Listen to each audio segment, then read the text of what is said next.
నమస్తే, welcome to పోరాటగలం TV. నేటి వార్తా విశేషాలు.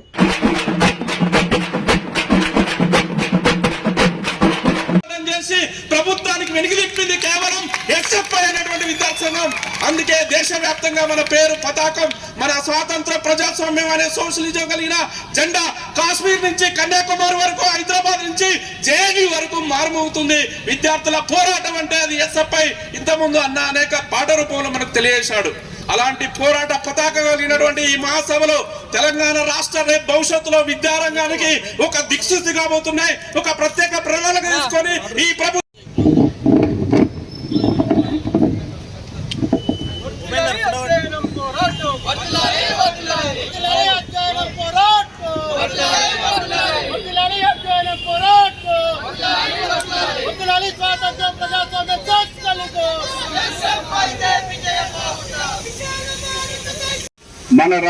మన రాష్ట్ర నాయకులు మూర్తి గారు, ఇలాగే వేదిక పైన ఎస్ఎఫ్ఐ నాయకులందరికీ, వేదిక ముందున్నటువంటి నాయకులకి, పెద్దలకి, ఇక్కడకు విచ్చేసిన అన్నలకు, తమ్ముళ్లకు, అక్కలకు, చెల్లెళ్లకు, ఎస్ఎఫ్ఐ వీరులకు పేరు పేరున ప్రతి ఒక్కరికి నా హృదయపూర్వక విప్లవాభివందనాలు తెలియజేస్తున్నాను. ముందుగా పోరాటాల కిల్లా, ఖమ్మం కిల్లా, ఎన్నో పోరాటాలకి ముందుండి మన వామపక్ష జిల్లాగా పేరు తెచ్చుకున్న ఖమ్మం జిల్లాకి నా red salute, red salute. SFI 5వ జాతీయ మహాసభ సందర్భంగా ఈ రాష్ట్ర వ్యాప్తంగా ఉన్న ఎస్ఎఫ్ఐ సభ్యులు ప్రతి ఒక్కరికి, ఇక్కడికి విచ్చేసిన ప్రతి ఒక్కరికి పేరు పేరున నా రెడ్ సెల్యూట్ తెలియజేస్తున్నాను. కొంతమంది కుర్రవాళ్ళు పుట్టుకతో వృద్ధులు, కానీ ఇక్కడకు విచ్చేసిన కొంతమంది యువకులు ముందు యుగం దూతలు, పావన నవ జీవన బృందావన నిర్మాతలు. మీ అందరికీ మా ఆహ్వానం, మీ అందరికీ మా లాల్ సలాం.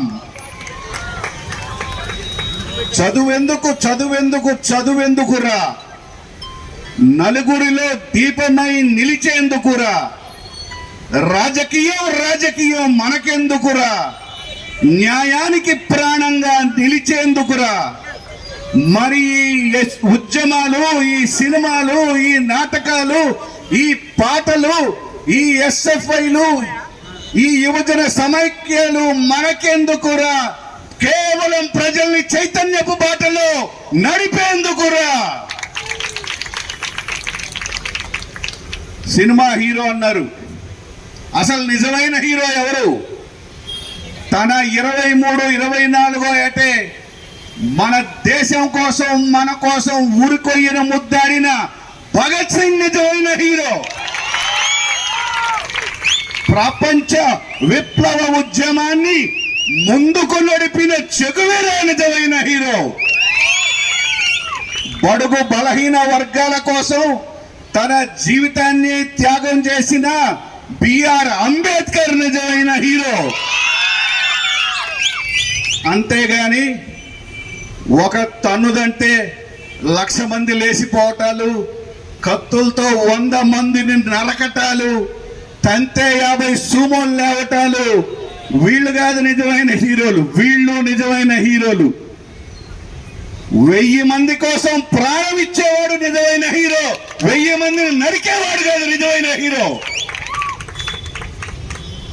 ఆనాడు స్వాతంత్ర ఉద్యమం కోసం ఒక భగత్ సింగ్ సరిపోయాడు. కానీ ఇవాళ ఉన్న సమస్యలకి మీలో ప్రతి ఒక్కరూ ఒక భగత్ సింగ్ కావాలి. ఈ వ్యవస్థ మారాలంటే మీలో ప్రతి ఒక్కరూ ఒక భగత్ సింగ్ కావాలి. ప్రతి అమ్మాయి ఒక ఝాన్సీ లక్ష్మీబాయి అయితే గాని కుళ్ళుతున్న ఈ కుష్టు వ్యవస్థను మార్చే పరిస్థితి లేదు. అవును, ఇవాళ వ్యవస్థ ఎలా ఉంది? ఇందాక భగత్ సింగ్ గొప్ప యోధుడికి, అమరవీరుడు, అనన్యసూరుడు, అమరజీవి భగత్ సింగ్కి దండలు వేశాం. కానీ ఇవాళ మన వ్యవస్థలో అదే భగత్ సింగ్ వచ్చి, అమ్మా నేను మీ ఇంట్లో పుడతానమ్మా, ఈ దేశం కోసం త్యాగం చేస్తానమ్మా అంటే, వద్దులేరా నాయన, మా ఇంట్లో మాత్రం బాగా సాఫ్ట్వేర్లో సంపాదించి అమెరికా వెళ్ళి బాగా డబ్బులు సంపాదించి బిల్డింగ్లు కట్టే వాళ్ళే మా ఇంట్లో పుట్టాలి, నువ్వు పక్కింట్లో పుట్టి దేశాన్ని ఉద్ధరించరా అనే ఈ ఆలోచన, ఈ వ్యవస్థని ఈ ఎస్ఎఫ్ఐ మార్చాల్సిన అవసరం ఉంది.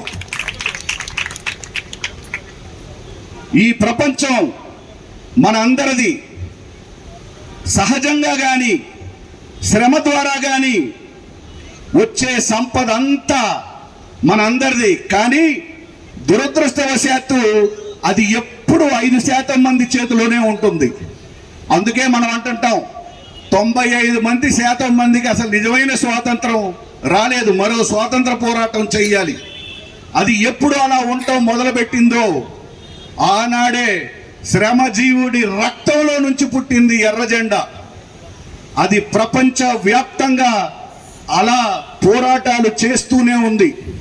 అందుకే నేను అంటుంటాను, సాధారణంగా ఒక ప్రాంతానికి చెందిన పార్టీ ఉంటుంది, ఒక రాష్ట్రానికి చెందిన పార్టీ ఉంటుంది, ఒక దేశానికి చెందిన పార్టీ ఉంటుంది. యావత్ ప్రపంచంలో 110 దేశాల్లో ఉన్న ఏకైక పార్టీ కమ్యూనిస్టు పార్టీ.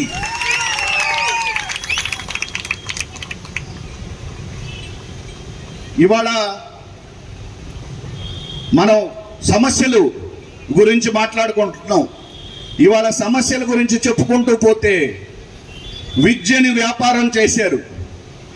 సామాన్యుల గురించి పట్టించుకునే పరిస్థితి లేదు ఎటువంటి ప్రభుత్వాలు వచ్చినా. వైద్యం వ్యాపారం అయింది. మీకు తెలుసు, కోవిడ్ సమయం నుంచి దాని ముందు నుంచి కార్పొరేట్ హాస్పిటళ్ళు సామాన్యుల్ని ఎలా దోచుకుంటున్నారు. ఇలా ప్రతి విషయం, ప్రతి రంగంలో వ్యాపారం జరుగుతూనే ఉంది. అంతెందుకు, రాజకీయ వ్యవస్థ ఎలా ఉంది. ఇవాళ చిన్న పిల్లోడు కూడా చెప్తాడు, అన్నా ఈ నియోజకవర్గంలో అన్న 60 కోట్లు పంచారన్నా, అన్న ఈ నియోజకవర్గంలో President Comrade Nitish Narayanan, Comrade Nagaraju and other comrades. SFI 18th All India Conference will be held at Calicut, Kerala from June 27 to 30th.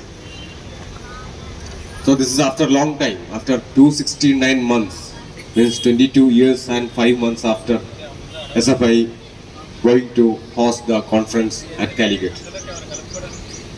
So 2022 December the conference was held at Hyderabad, 17th All India Conference.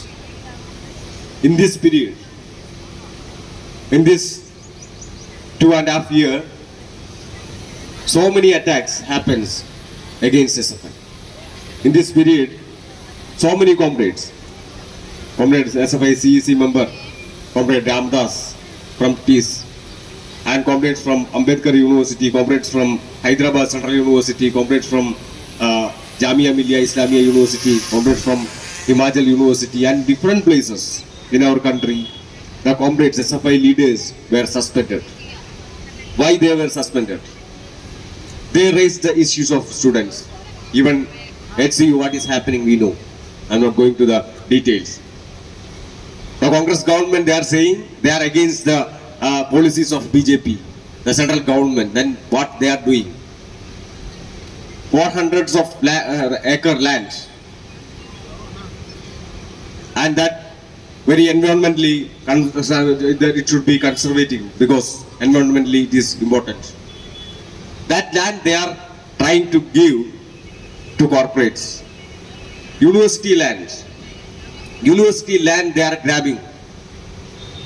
Even Congress government also doing this. This time, as SFI workers, as SFI leaders, what we can do, we have to fight back.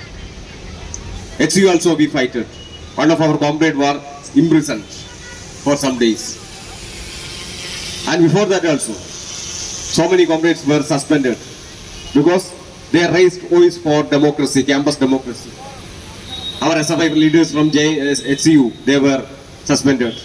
The same reason in Ambedkar University, Delhi, they also suspended. Even the court, High Court, Delhi High Court said all the comrades who suspended from, all the students who suspended from campus should be take back. But still, they are not ready to follow the High Court verdict.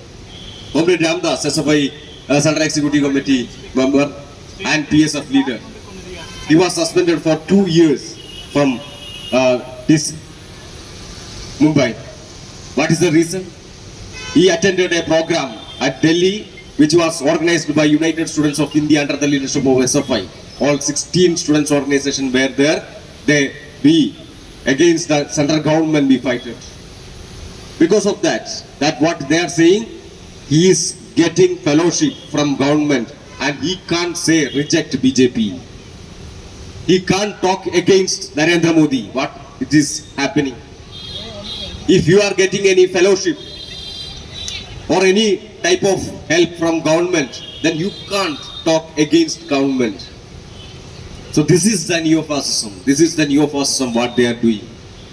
This is not like that what the classical fascism done in Germany or Italy. It is the new way. It is the new way. The parliament is there. The Supreme Court is there.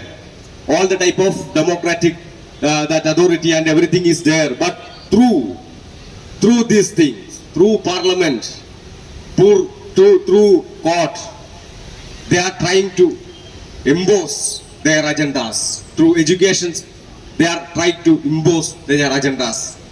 Now NCERT textbook, they changed. It should be written in Hindi. Even in English, textbook also should written in Hindi. So they are trying to impose Hindi, Hindu, Hindustan. That is what happening. Through parliament, through all other type of constitution bodies they are doing. They are using constitution bodies to implement their agendas. That is what happening in our country. This time we have to fight back. Maybe some comrades suspended from campuses. Again we will fight. Maybe they will attack us. Again we will fight. Now we know last day in Jammu and Kashmir what happens.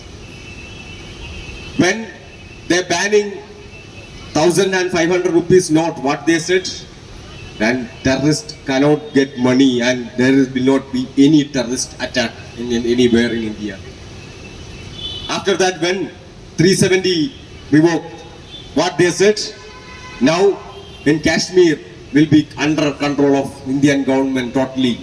There will not be any type of terrorist attack. Then what happens? Earlier some attacks against military, some attack against some military headquarters happens there. But now what is happening? Even tourists attacked by terrorists. Tourists are attacked by terrorists and 28 people killed.